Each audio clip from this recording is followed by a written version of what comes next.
Contractor છે અને એમના પત્ની એ બંનેની ખોટી સંયોગ કરીને એક ખોટું પાવર ઓફ એટર્ની તૈયાર કરવામાં આવ્યું હતું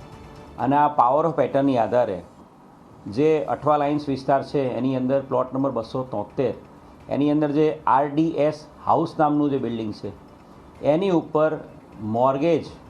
લોન લેવામાં આવી હતી અને લોન કનૈયાલાલ કોન્ટ્રાક્ટર લીધી હતી અને આ લોન લેવા માટે જે દસ્તાવેજ આપવામાં આવ્યા હતા એ આ ફોર્જ પાવર ઓફ એટર્ની આપવામાં આવેલી હતી અને એના આધારે 2,92 લાખની લોન બજાજ ફાઇનાન્સમાંથી લેવામાં આવેલી હતી અને આ લોનના હપ્તા કનૈયાલાલ કોન્ટ્રાક્ટરે ના ભરતા એની ઉપર 70 લાખ જેટલા રૂપિયાનું દેણું હતું. હેમંતભાઈ કોન્ટ્રાક્ટરના પત્નીની એક ફરિયાદ દાખલ કરવામાં આવી હતી. 465, 467, 468, 471, 420 મુજબનો ગુનો દાખલ કરવામાં આવ્યો હતો. આ ગુનામાં આરોપી કનૈયાલાલ કોન્ટ્રાક્ટર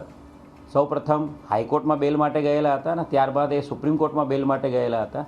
સુપ્રીમ કોર્ટે તાજેતરમાં એમને આપેલી વચગાળાની તમામ રાહતો રદ કરી નાખી છે અને સુપ્રીમ કોર્ટે એમની આગોતરા જામીનની અરજી છે એને પણ ડિસ્પોઝ કરી દીધી છે અને જેના આધારે આ આરોપી કનૈયાલાલ કોન્ટ્રાક્ટર એને ધરપકડ કરવાનો માર્ગ ઓપન થઈ ગયો હતો.